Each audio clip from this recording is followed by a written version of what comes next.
have all this closed down because they're doing the investigation. Oh, So it's okay. gonna stay closed for a couple days while they investigate. They're gonna investigate all the outside and then go towards where the fire happened. What about those who live on the street?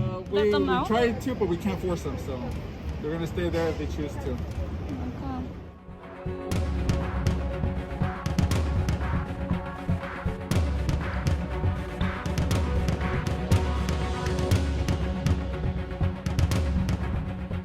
Yeah, a lot of stores are already closed because of what's happening with the coronavirus. Mm-hmm. But yeah, if any stores are in the inside of it, they're all gonna be closed until Further notice. because there's no business to be done.